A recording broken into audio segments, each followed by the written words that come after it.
Bab 146. Loyang adalah ibu kota dari beberapa dinasti dengan skala besar, tetapi tokoh-tokohnya tidak terlalu makmur.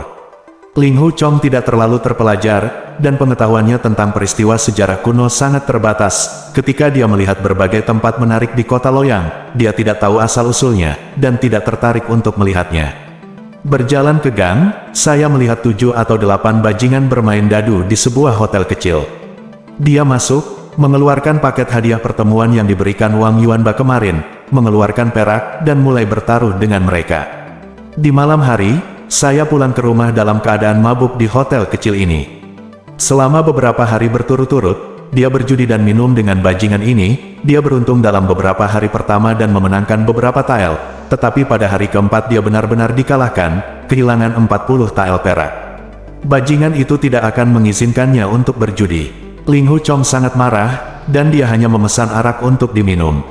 Setelah minum beberapa teko, pelayan itu berkata, "Anak muda, kamu telah kehilangan semua uang, bagaimana kamu bisa membayar kembali tagihan arak? Toko kecil itu kecil dan keuntungannya kecil, kerabat dan teman tidak akan berutang padamu." Ling Hu Chong sangat marah, dan berteriak, "Apakah kamu tidak punya uang untuk menggertak tuan muda?" "Tidak ada uang, tidak ada kredit." Ling Hu Chong melihat ke belakang pada dirinya sendiri, pakaiannya compang camping, dia tidak terlihat seperti orang kaya, dia tidak memiliki apa-apa selain pedang panjang di pinggangnya. Dia segera melepaskan ikatan pedangnya, melemparkannya ke atas meja, dan berkata, "Pergi ke pegadaian untukku." Seorang bajingan masih ingin memenangkan uangnya, jadi dia buru-buru berkata, "Oke. Aku akan menggadaikannya untukmu." Sambil memegang pedang, dia pergi. Pelayan membawa 2 kendi anggur lagi. Ling Hu Chong meminum 1 pot, dan bajingan itu membawa kembali beberapa keping perak, dan berkata, "Total ada 3, 2 atau 4 koin yang telah digadaikan." Dia memberikan perak dan tiket gadai kepadanya. Ling Hu Chong menimbang segenggam perak dan bahkan tidak mendapatkan 3 liang, jadi dia tidak banyak bicara saat ini, dan mulai bertaruh dengan semua bajingan lagi.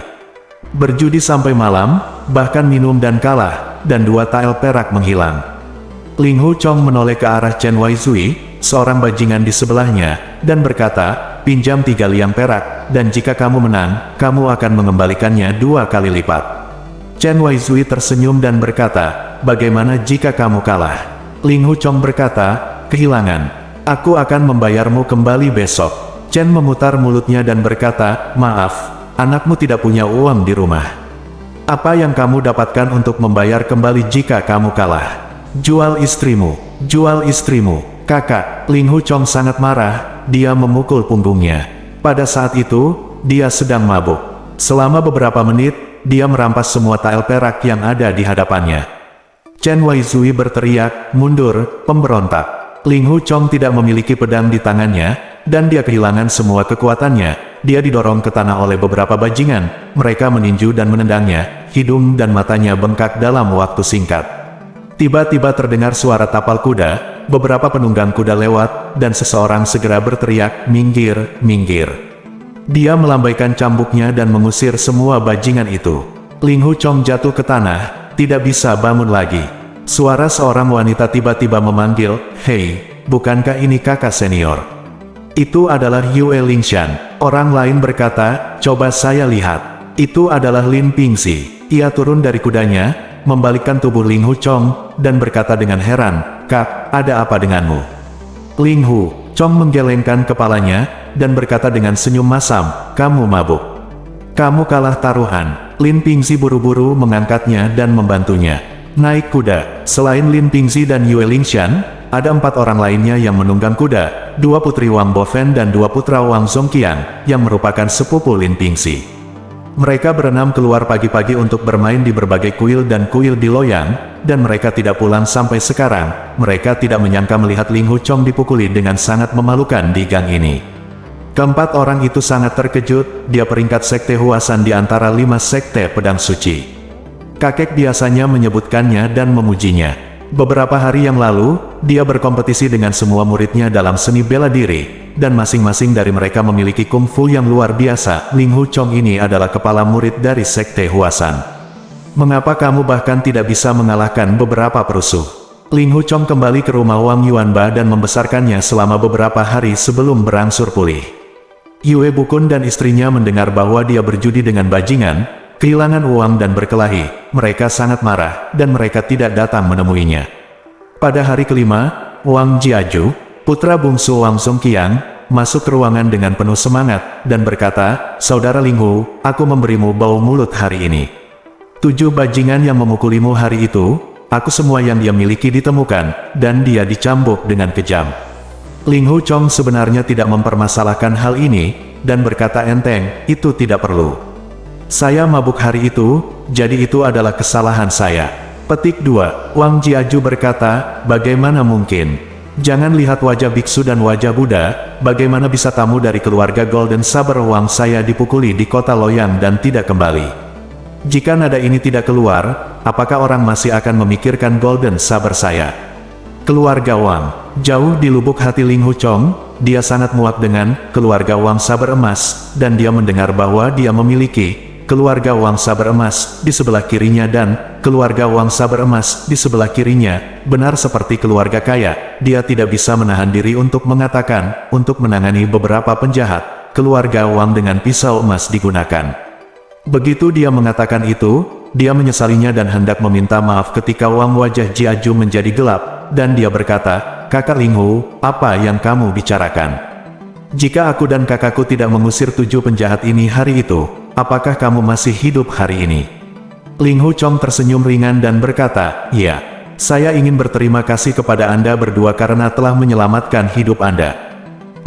Mendengarkan nadanya, Wang Jiaju tahu bahwa apa yang dia katakan itu ironis, jadi dia menjadi semakin marah, dan berkata dengan lantang, "Kamu adalah murid kepala dari sekolah Huasan, dan Anda bahkan tidak bisa berurusan dengan beberapa penjahat di kota Loyang. Hehe, yang lain tidak tahu, apakah Anda tidak ingin mengatakan bahwa Anda telah mendapatkan nama palsu?"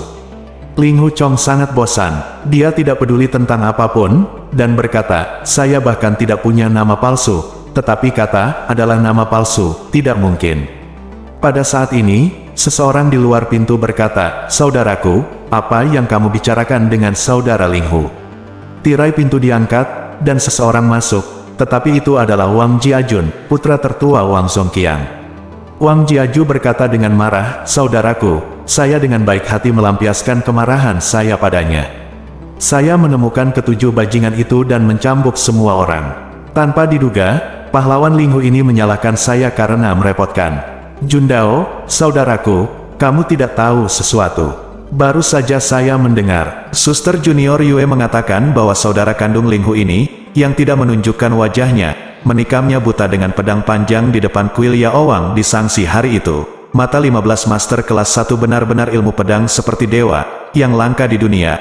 Haha, senyumnya cukup sembrono. Jelas dia tidak percaya kata-kata Yue Lingsan sama sekali. Wang Jiaju mengikuti sambil tertawa, dan berkata, "Memikirkan tentang 15 master kelas 1 itu, dibandingkan dengan bajingan kita di kota Loyang, seni bela diri mereka masih jauh di belakang." Haha, Linghu Chong tidak marah, dia tersenyum, duduk di kursi dan memeluk lutut kanannya sambil sedikit gemetar. Bab 147. Kali ini Wang Jiajun diperintahkan oleh paman dan ayahnya untuk menginterogasi Linghu Chong.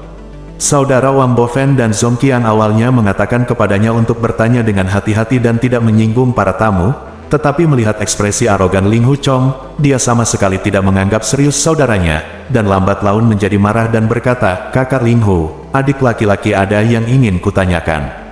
Suara itu terdengar lantang. Linghu Chong berkata, "Jangan berani-beraninya." Wang Jiajun berkata, "Dengarkan apa yang dikatakan sepupu Pingsi. Ketika paman dan bibiku meninggal, hanya kakak Linghu yang meninggal di sisinya."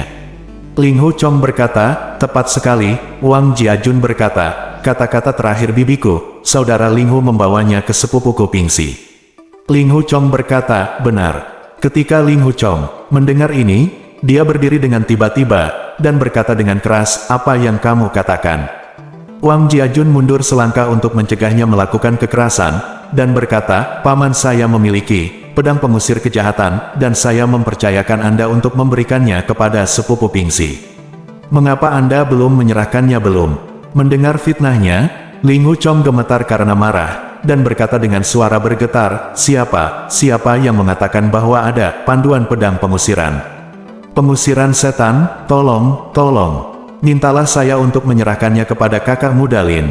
Wang Jiajun berkata sambil tersenyum, jika tidak terjadi apa-apa, mengapa Anda harus merasa bersalah dan ketakutan saat berbicara?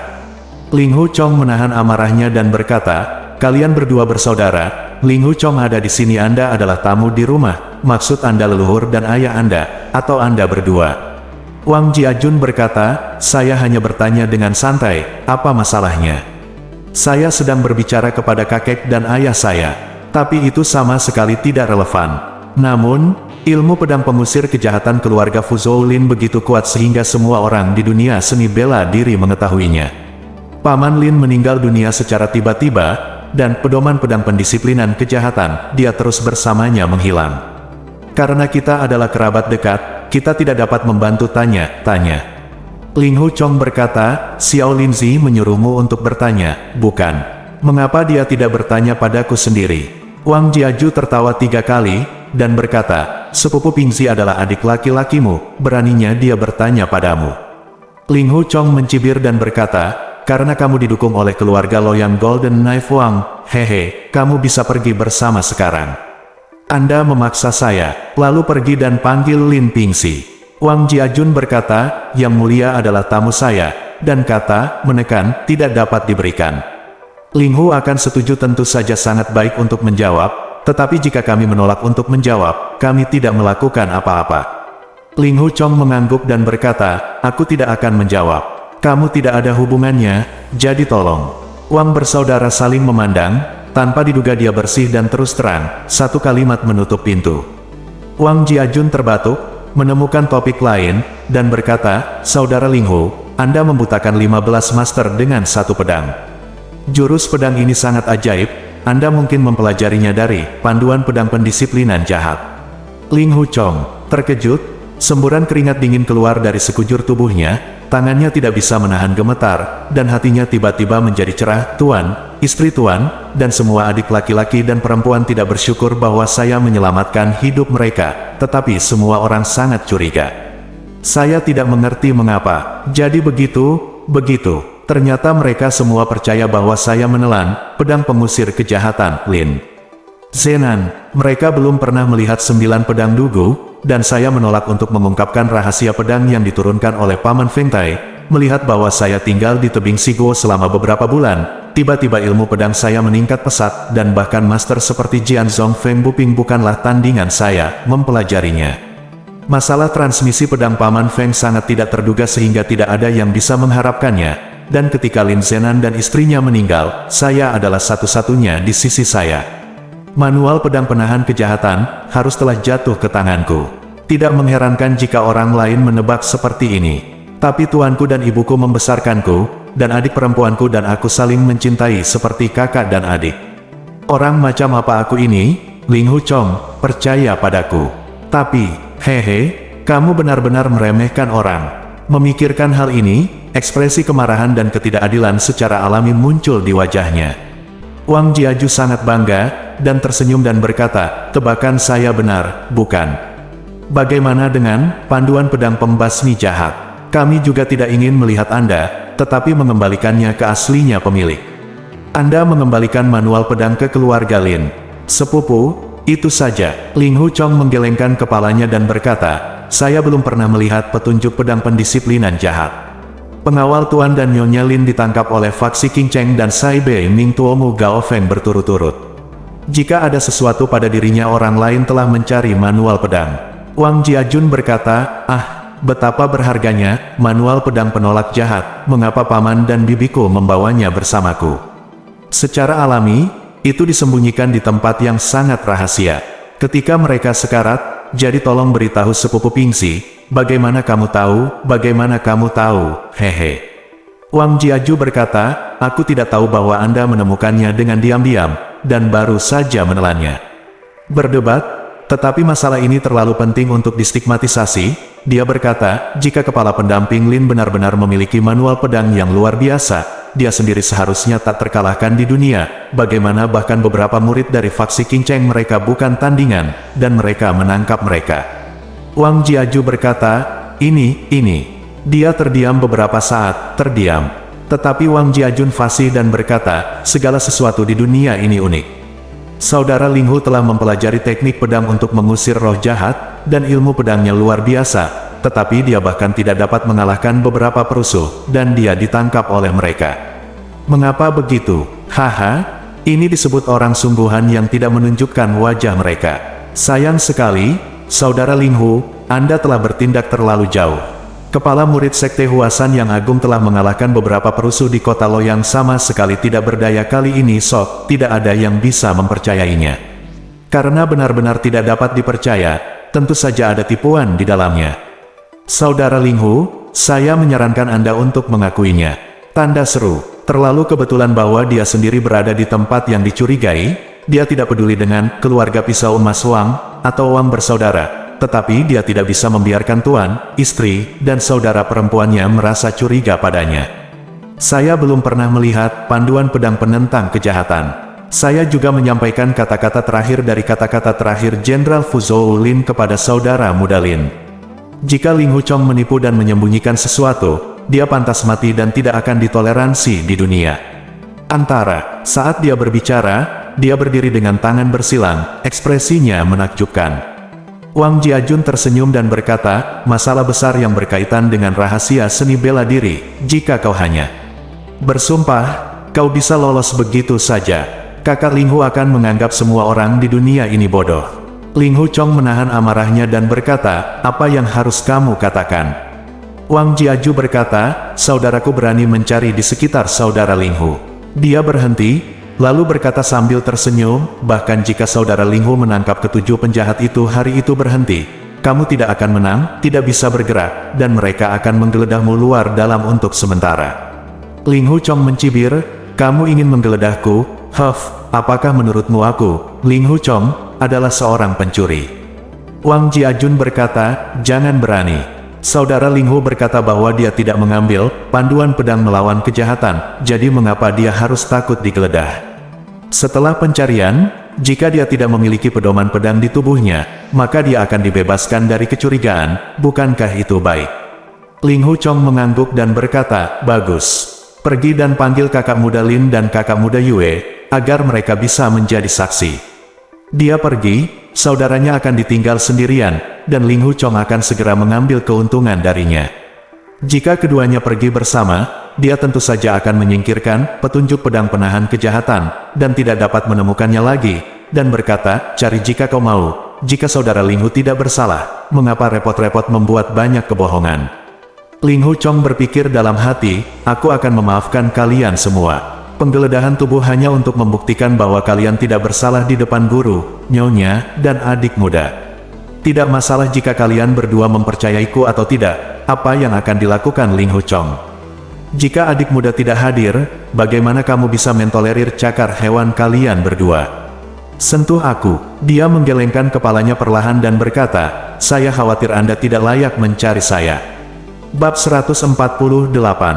Semakin Wang bersaudara melihat bahwa dia tidak akan membiarkan dia digeledah, semakin mereka percaya bahwa dia memiliki pedoman pedang penolak jahat tersembunyi padanya. Pertama, saya ingin menerima pahala di depan paman dan ayah saya.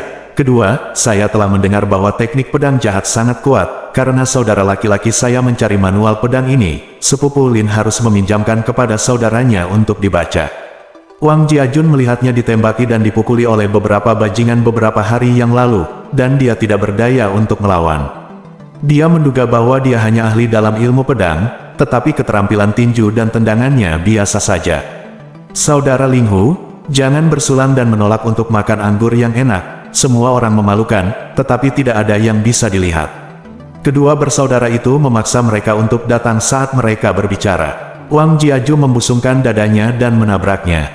Ling Hu Chong mengulurkan tangannya untuk menahannya. Wang Jiaju berkata dengan keras, apakah kamu memukul seseorang? Dia meraih pergelangan tangannya dan menekannya. Dia berpikir bahwa Ling Hu Chong adalah murid kepala sekolah Huasan, jadi bagaimanapun juga dia tidak boleh diremehkan. Dorongan rumit ini membuatnya menggunakan teknik penangkapan warisan keluarga, dan dia memperoleh 100% kekuatannya. Ling Hu Chong memiliki banyak pengalaman dalam menghadapi musuh. Melihat dia membusungkan dadanya, dia tahu bahwa dia memiliki niat buruk. Blok tangan kanan menyembunyikan banyak gerakan ke belakang, dan lawan menangkap pergelangan tangannya. Gong, tidakkah dia tahu bahwa setelah dia kehilangan semua kekuatan internalnya, meskipun dia memutar lengannya sesuai dengan pola, dia tidak dapat mengerahkan kekuatan apapun, hanya mendengar bunyi klik, lengan kanannya mati rasa, dan sendi sikunya mati rasa, terkilir olehnya, lalu dia merasakan sakit yang menusuk tulang. Serangan Wang Jiaju sangat kejam, ia mendorong lengan kanan Ling Hu Chong, lalu mencengkeram dan memelintir, dan membuat sendi bahu lengan kirinya terkilir, sambil berkata, "Kak, cepat cari." Wang Jiajun merentangkan kaki kirinya, berdiri di depan kaki Ling Hu Chong untuk mencegahnya menyakiti orang lain. Dia meraih ke dalam pelukannya dan mengeluarkan segala macam barang bekas. Tiba-tiba dia menemukan sebuah buku tipis dan segera mengeluarkannya. Keduanya bersorak pada saat yang sama, ini dia, saya menemukan panduan pedang untuk menghilangkan kejahatan, Paman Lin.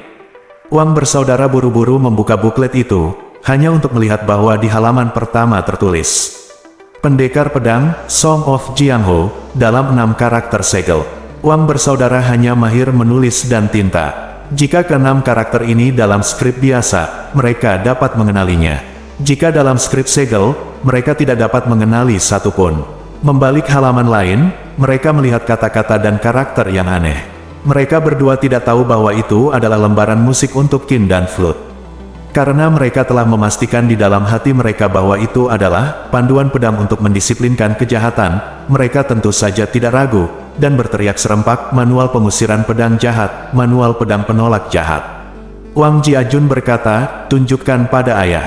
Dia mengambil partitur musik piano dan seruling dan bergegas keluar ruangan. Wang Jiaju menendang pinggang Ling Hu Chong dengan keras, memarahinya, pencuri kecil yang tak tahu malu. Dan kemudian meludahi wajahnya. Awalnya Ling Hu Chong sangat marah hingga dadanya hampir meledak, namun kemudian ia berpikir, kedua anak laki-laki ini jahil, tapi kakek dan ayahnya tidak begitu vulgar. Belakangan, ketika mereka mengetahui bahwa ini adalah partitur piano, mereka harus datang untuk menemani saya. Tidak ada kejahatan, hanya saja lengan saya terkilir, dan saya merasakan ledakan rasa sakit. Dan saya berpikir, saya telah kehilangan semua kekuatan batin saya, dan saya tidak memiliki perlawanan terhadap para penjahat di jalan. Saya telah menjadi orang yang tidak berguna. Apa gunanya hidup di dunia ini? Air mata mengalir di wajahnya, tetapi dia mengira Wang bersaudara akan kembali dalam sekejap mata dan tidak menunjukkan kelemahan, jadi dia segera menyeka air matanya. Setelah beberapa saat, hanya terdengar suara langkah kaki, dan Wang bersaudara kembali dengan cepat. Wang Jiajun mencibir dan berkata, pergi temui kakekku. Ling Hu Chong berkata dengan marah, tidak. Jika kakekmu tidak datang untuk meminta maaf kepadaku, mengapa aku harus pergi menemuinya? Wang bersaudara tertawa. Wang Jiaju berkata, kakekku minta maaf padamu, pencuri kecil. Kamu telah mewujudkan impianmu. Pergi. Ruang. Ling Hu Chong memarahi, keluarga Wang Pedang Emas menyombongkan diri sebagai ksatria. Tetapi mereka sangat angkuh dan licik, benar-benar tercela. Wang Jiajun menamparnya kembali dan mulutnya penuh darah. Ling Hu Chong masih memaki-maki, dan dia menyebutkannya pada Wang bersaudara di belakang aula bunga. Saya melihat Yue Bukun, istrinya dan Wang Yuanba duduk sebagai tamu dan tuan rumah, dan Wang Bofen dan Song Qiang duduk di bawah Wang Yuanba. Ling Hu Chong membentak dirinya sendiri, keluarga Wang Pisau Emas itu hina dan tidak tahu malu. Aku belum pernah melihat keluarga sekotor itu dalam seni bela diri. Wajah Yue Bukun tenggelam, dan dia berteriak conger, diam. Lalu berhenti mengutuk dan memelototi Wang Yuanba. Wang Yuanba memegang partitur musik Qin dan seruling di tangannya, dan berkata dengan tenang. Keponakan Ling Hu, dari mana kamu mendapatkan panduan pedang pembasmi kejahatan ini? Yue Bukun menegurnya, conger, ketika sesepuh bertanya padamu, aku akan mengatakan yang sebenarnya. Mengapa kamu berani begitu kasar? Aturan apa? Ling Hu Chong berkata, Guru, setelah muridnya terluka parah, seluruh tubuh lemah. Lihatlah bagaimana kedua anak laki-laki ini hidup. Berurusan dengan saya, hehe, apakah ini aturan keramah tamahan di Jianghu?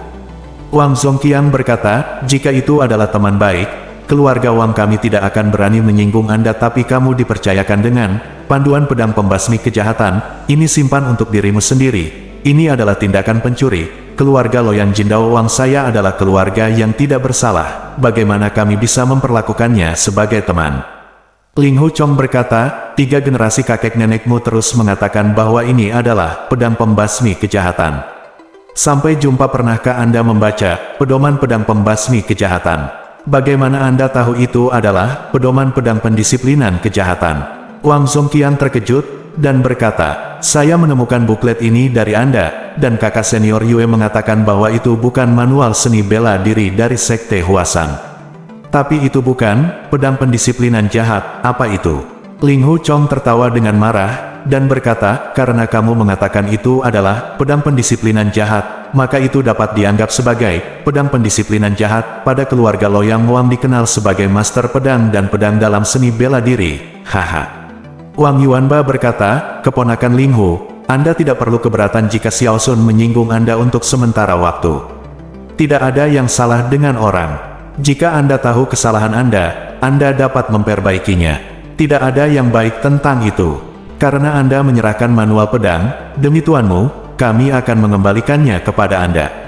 Bisakah Anda mengejarnya? Semuanya, jangan menyebutkan masalah ini mulai sekarang. Saya akan menghubungkan lengan Anda terlebih dahulu dan kemudian membicarakannya. Lalu ia turun dari tempat duduknya dan berjalan menuju Ling Hu Chong, mengulurkan tangannya untuk meraih telapak tangan kirinya. Ling Hu Chong mundur 2 langkah, dan berkata tajam, tunggu sebentar. Kamu tidak akan membeli Ling Hu Chong. Wang Yuanba berkata dengan takjub, apa yang harus kubeli darimu? Saya bukan manusia kayu. Lipat, sambungkan jika Anda mau. Ambil 2 langkah ke kiri, berjalan ke arah Nyonya Yue, dan berteriak, Tuan. Nyonya Yue menghela nafas, dan menghubungkan yang bengkok sendi lengannya. Ling Hu Chong berkata, Tuan, ini jelas merupakan skor kecapi dan skor seruling lubang. Keluarga Wangnya buta huruf, jadi dia bersikeras bahwa itu adalah panduan pedang pengusir kejahatan. Ada lelucon besar di dunia ini. Nyonya Yue berkata, Tuan Wang, coba saya lihat apakah skor ini sudah siap. Wang Yuanba berkata, Nyonya Yue, tolong baca. Dia menyerahkan skor itu. Nyonya Yue membolak-balik beberapa halaman, tetapi dia tidak tahu mengapa, dan berkata, saya tidak mengerti skor piano dan skor xiao, tetapi saya telah melihat beberapa skor pedang. Buklet ini tidak terlihat seperti pedang skor. Tuan Wang, apakah ada orang di rumah? Tahu cara memainkan kin dan seruling. Anda mungkin juga mengundangnya untuk melihatnya, dan dia akan mengetahuinya. Petik 2, Bab 149. Wang Yuanba ragu-ragu di dalam hatinya. Dia takut ini benar-benar skor kin dan skor seruling, dan pria ini terlalu berlebihan untuk dilihat, jadi dia ragu-ragu sejenak dan tidak menjawab. Wang Jiaju adalah seorang idiot, dan berkata dengan lantang, kakek, Tuan Yi di akuntan kami dapat memainkan seruling, minta saja dia untuk datang dan melihatnya. Ini jelas, manual pedang penahan kejahatan, bagaimana mungkin itu piano skor? Wang Yuanba berkata, ada begitu banyak jenis buku rahasia seni bela diri. Untuk menjaga rahasia, beberapa orang dengan sengaja menulis diagram seni bela diri dalam bentuk partitur musik untuk menjaga rahasia mereka. Itu bukan mengejutkan. Nyonya Yue berkata, ada master di rumah. Jika Anda tahu cara memainkan seruling, maka apakah ini manual pedang atau manual seruling? Anda dapat mengetahuinya jika Anda mengundangnya untuk membacanya. Wang Yuanba tidak punya pilihan selain memerintahkan Wang Jiaju untuk mengundang Tuan Yi datang. Tuan Yi itu adalah pria kurus berusia 50-an, dengan janggut tipis di bawah dagunya, dan pakaian serta sepatunya sangat rapi. Wang Yuanba berkata, Tuan Yi, tolong lihat, apakah ini skor piano biasa atau skor xiao? Master Yi membuka partitur piano, membaca beberapa halaman, menggelengkan kepalanya dan berkata, ya, siswa yang terlambat tidak menantikannya. Ketika dia melihat partitur seruling di belakang, matanya berbinar, dia bersenandung, suara rendah, dan kedua jari tangan kirinya jangan hidup di atas meja mengetuk-ketukan. Setelah bersenandung sebentar, dia menggelengkan kepalanya lagi, dan berkata, tidak. Kemudian dia bersenandung lagi, tiba-tiba, suaranya menjadi lebih keras dan serak lagi, dan dia mengerutkan kening, dan berkata, tidak ada hal seperti itu di dunia, ini sangat sulit bagi siswa yang terlambat untuk memahami ini. Petik 2, Wang Yuanba memiliki wajah bahagia, dan bertanya, apakah ada yang mencurigakan dalam buku ini? Apakah ini sangat berbeda dari Xiaopo biasa? Petik 2, Tuan Yi menunjuk Xiaopo, berkata, dengar, Dong Weng, Perubahan nada istana yang tiba-tiba di sini benar-benar bertentangan dengan teori musik dan tidak bisa dimainkan dengan seruling. Tiba-tiba berubah menjadi nada trompet, lalu menjadi nada bulu, yang juga merupakan nada yang belum pernah ada sebelumnya.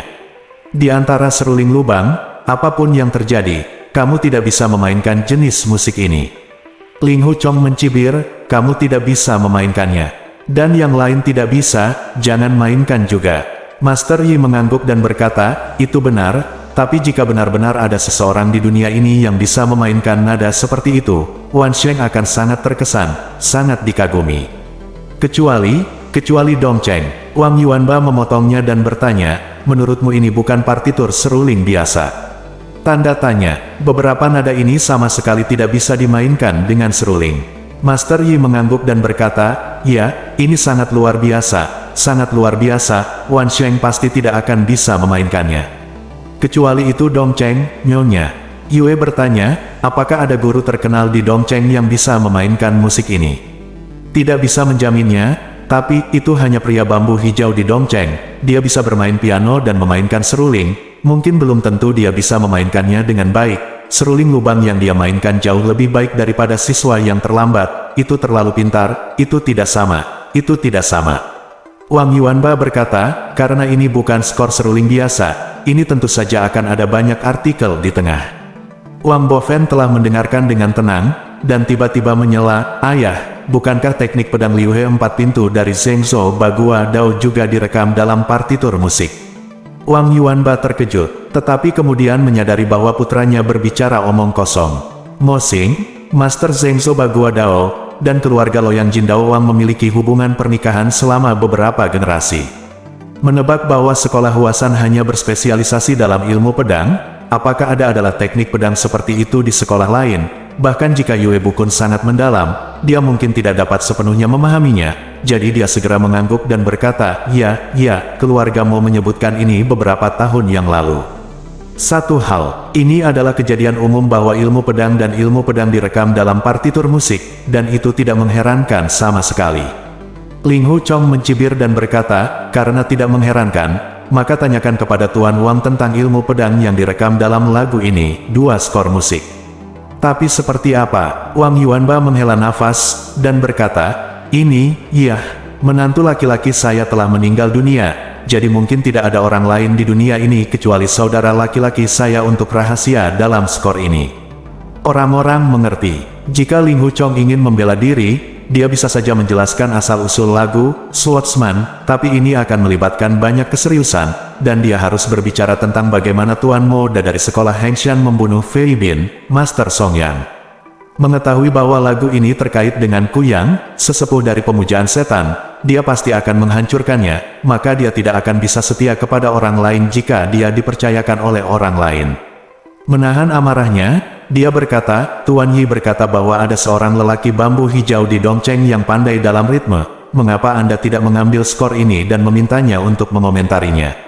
Wang Yuanba menggelengkan kepalanya, dan berkata, pria bambu hijau ini sangat aneh. Ekstrim?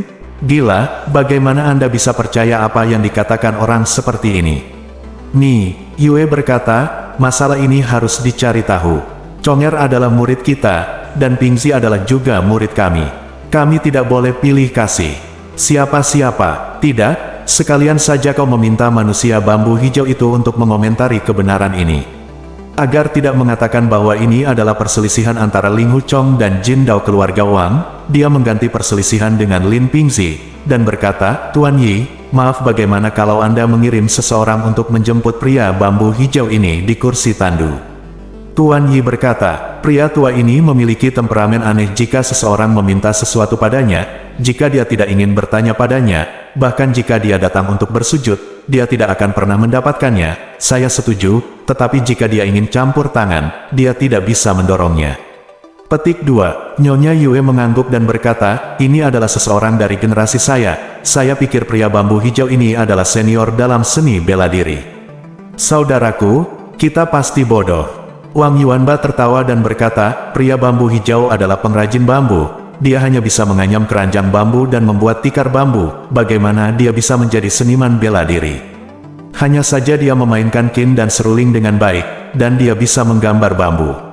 Orang-orang membayar untuk membeli lukisannya, dia dianggap sebagai pengrajin tua yang berseni, jadi pemerintah setempat sedikit menghormatinya. Nyonya Yue berkata, karakter seperti itu, Anda tidak dapat melewatkannya ketika Anda datang ke Loyang. Tuan, Wang, tolong bekerja untuk Anda Pak, bagaimana kalau kita pergi mengunjungi pengrajin bambu yang anggun ini? Melihat niat kuat Nyonya Yue, Wang Yuanba tidak bisa menolak. Jadi dia harus membawa serta anak cucunya, bersama dengan Yue Bukun dan istrinya, Ling Huchong, Lin Pingzi, Yue Lingshan, Del.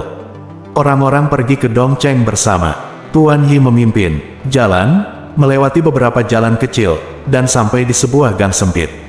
Di ujung gang, ada semak bambu hijau besar, bergoyang tertiup angin, anggun dan alami. Begitu semua orang melangkah ke gang, mereka bisa mendengar syair sitar dingdong seseorang memainkan kin. Gang itu sejuk dan sunyi, seolah-olah itu adalah dunia yang berbeda dari kota Loyang di luar. Nyonya Yue berkata dengan suara rendah, pria bambu hijau ini akan menikmati kebahagiaan. Pada saat ini, dengan suara dentang, seutas kin tiba-tiba putus, dan suara kin berhenti. Sebuah suara tua berkata, tamu Anda dengan sia-sia melihat ke rumah siput. Saya tidak tahu harus mengajar apa. Tuan Yi berkata, manusia bambu, ada buku kin dan xiao yang aneh. Saya membutuhkan mata orang tua Anda untuk menilainya. Pria bambu hijau itu berkata, apakah ada skor piano untuk saya nilai? Hehe, saya sangat memikirkan pengrajin bambu tua itu. Sebelum Tuan Yi bisa menjawab, Wang Jiaju berkata dengan suara keras, kakek Wang dari keluarga Wang Pedang Emas ada di sini untuk berkunjung. Dia membawa papan nama kakeknya dan keluar, menebak bahwa kakek adalah tokoh terkenal di kota Loyang. Seorang pengrajin bambu tua harus segera keluar untuk menyambutnya. Tanpa diduga, pria bambu hijau itu mencibir dan berkata, pisau emas dan perak tidak berguna seperti pisau besi tua saya yang sudah busuk. Penari telanjang tua tidak mengunjungi Tuan Wang, dan Tuan Wang tidak menggunakannya untuk kunjungi penari telanjang tua. Marah, dia berkata dengan keras, kakek, penari telanjang tua ini adalah orang bodoh yang tidak masuk akal. Apa yang kamu lakukan melihatnya? Ayo kembali. Nyonya Yue berkata, karena kamu di sini, silakan lihat pada skor piano ini dan skor-skor xiao, tapi itu tidak masalah. Wang Yuanba berkata, hei, dan menyerahkan lembaran musik itu kepada Master Yi. Tuan Yi mengambilnya dan berjalan ke semak-semak bambu hijau. Bab 150. Dengarkan saja, pria bambu hijau itu berkata, oke, letakkan. Tuan Yi berkata, bolehkah saya bertanya kepada pria bambu itu, apakah ini benar-benar skor musik, atau rahasia seni bela diri, yang sengaja ditulis seperti skor musik? Pria bambu hijau itu berkata, rahasia seni bela diri. Terima kasih sudah memikirkannya, tentu saja ini partitur piano. Kemudian hanya suara piano yang terdengar, anggun dan menyenangkan. Ling Huchong mendengarkannya sebentar, dan teringat bahwa ini persis seperti lagu yang dimainkan oleh Liu Zhengfeng dan Ku yang hari itu, dan lagu kematian masih ada, jadi dia tidak bisa menahan perasaan sedih. Setelah diputar sebentar, tiba-tiba suara kin meningkat, semakin keras dan keras, suaranya sangat tajam, dengan dentuman, senar putus, dan beberapa nada lagi dinaikkan, dan dengan dentuman, senar putus lagi, Green Bamboo Weng berkata, hei, dan berkata, irama piano ini sangat aneh, sulit untuk dipahami. Wang Yuanba, kakek nenek dan cucu menatapku dan aku melihatmu, semuanya memiliki ekspresi di wajah mereka. Saya hanya mendengar pria bambu hijau berkata, saya akan mencoba skor xiao ini, kemudian suara xiao keluar dari semak bambu hijau. Setelah meniup beberapa nada, suara seruling menjadi serak, dan ombak sangat tidak menyenangkan.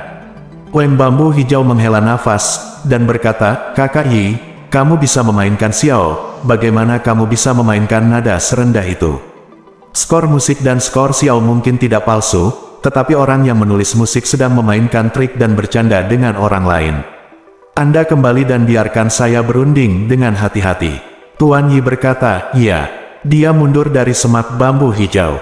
Wang Zongqiang berkata, bagaimana dengan manual pedang? Tuan Yi berkata, manual pedang. Pria bambu hijau itu ingin menyimpannya, dan dia berkata bahwa dia perlu mempelajarinya dengan hati-hati. Wang Zongqiang berkata dengan mendesak, pergi dan dapatkan kembali. Itu adalah panduan pedang yang sangat berharga. Berapa banyak orang dalam seni bela diri yang ingin merebutnya, bagaimana bisa disimpan di tangan orang yang tidak relevan? Tuan Yi menjawab, "Iya." Sama seperti dia hendak berbalik dan memasuki semak bambu, dia tiba-tiba mendengar lelaki bambu hijau itu berteriak, "Bibi, mengapa kamu di sini?" Wang Yuanba bertanya dengan suara rendah, "Berapa umur manusia bambu hijau?" Kata Tuan Yi, "Dalam usia 70-an, dia hampir 80. Semua orang berpikir, seorang pria berusia 80-an. Pria tua itu sebenarnya memiliki seorang bibi, wanita tua ini mungkin tidak lebih dari 100 tahun. Hanya suara wanita yang menjawab dengan suara rendah. Pria bambu hijau itu berkata, "Bibi, tolong lihat, partitur piano ini agak aneh." Wanita itu bersenandung lagi, dan piano berbunyi, dan dia menyesuaikan senar, dan berhenti sejenak, seolah-olah dia sedang mengganti senar yang putus, menyetem senar itu lagi, dan memainkannya. Pada awalnya, permainannya sama dengan weng bambu hijau, tetapi kemudian menjadi lebih tinggi, dan sajak kin sama berbahayanya dengan batu, dan muncul dengan mudah. Ling Hu Chong kaget dan senang, samar-samar dia ingat bahwa itu adalah sajak kin yang dimainkan Ku Yang malam itu. Lagu ini terkadang berapi-api dan menggebu-gebu, terkadang lembut dan anggun. Meskipun Ling Hu Chong tidak mengerti teori musik, ia merasa meskipun nada yang dimainkan oleh ibu mertua ini sama dengan yang dimainkan oleh Ku Yang, maknanya sangat berbeda. Melodi yang dimainkan ibu mertua ini tenang dan tegak, membuat orang merasakan keindahan musiknya, namun tanpa kemeriahan musik Ku Yang yang mendidihkan darah. Setelah dimainkan dalam waktu yang lama, ritme kin berangsur-angsur melambat, seolah-olah musik tidak bisa terus berjalan, seperti pemain yang memainkan kin berjalan sejauh puluhan kaki, lalu berjalan beberapa mil jauhnya, begitu halus sehingga hampir tidak terdengar lagi. Ketika suara piano sepertinya berhenti, ada satu atau dua suara seruling yang sangat rendah dan tipis di samping suara piano. Bundarannya lembut, dan suara seruling semakin keras, seperti peniup seruling yang perlahan mendekat saat bertiup. Suara seruling itu jernih dan indah, tinggi dan rendah, ringan dan keras. Ketika sangat rendah, setelah beberapa putaran, semakin rendah lagi, meskipun sangat rendah dan tipis, setiap suku kata masih terdengar jelas.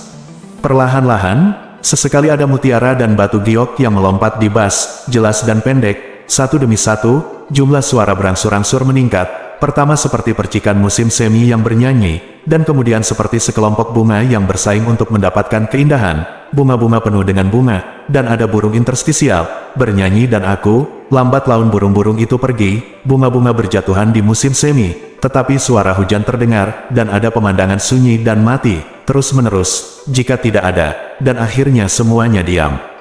Suara seruling berhenti lama sebelum semua orang terbangun seperti mimpi. Meskipun Wang Yuanba, Yue Bukun dan yang lainnya tidak mengerti melodinya, mereka tidak bisa menahan diri untuk tidak mabuk. Tuan Yi sepertinya putus asa. Nyonya Yue menghela nafas, mengaguminya dengan tulus, dan berkata, aku mengagumi. Conger, lagu apa ini?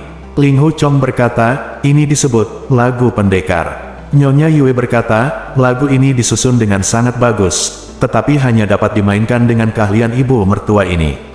Ini adalah pertama kalinya Anda mendengar musik yang begitu indah dalam hidup Anda. Kata Ling Hu Chong, tidak, apa yang saya dengar hari itu lebih mengasyikkan daripada hari ini. Nyonya Yue bertanya-tanya, lalu mengapa? Apakah ada orang di dunia ini yang lebih baik dalam bermain piano dan seruling daripada ibu mertua ini? Chong berkata, dia lebih pintar dari ibu mertua ini, belum tentu. Hanya saja yang saya dengar adalah dua orang memainkan kin dan seruling bersama, satu memainkan kin dan yang lainnya meniup sitar, dan apa yang mereka mainkan adalah lagu pendekar pedang. Kata-katanya sebelum selesai berbicara, ada tiga suara kecapi yang berdentang dari semak-semak bambu hijau. Suara ibu mertua sangat rendah, sepertinya dia samar-samar bisa mendengar dia berkata, kin dan ansambel seruling, di mana di dunia ini saya dapat menemukan orang seperti itu. Weng bambu hijau berkata dengan lantang, Tuan Yi, ini memang skor musik dan skor xiao. Bibi saya baru saja memainkannya. Ambil itu kembali. Tuan Yi menjawab, iya. Berjalan ke semak bambu, memegang partitur musik dengan kedua tangan keluar. Pria bambu hijau itu berkata lagi, musik yang direkam dalam partitur musik ini langka di dunia.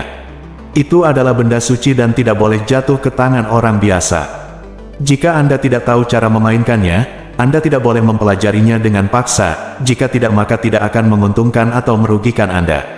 Master Yi berkata, iya, saya benar-benar tidak berani menyerahkan skor kepada Wang Yuanba. Wang Yuanba mendengar suara sajakin dan seruling dengan telinganya sendiri, dan tahu bahwa tidak ada kepalsuan, jadi dia segera mengembalikan skor musik ke Ling Hu Chong, dan berkata dengan malu-malu, keponakan Ling Hu, ini benar-benar menyinggung.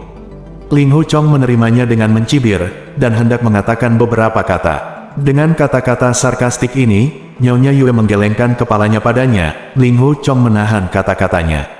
5 Wang Yuanba, kakek nenek dan cucu adalah yang pertama pergi. Yue, Bukun dan yang lainnya mengikuti.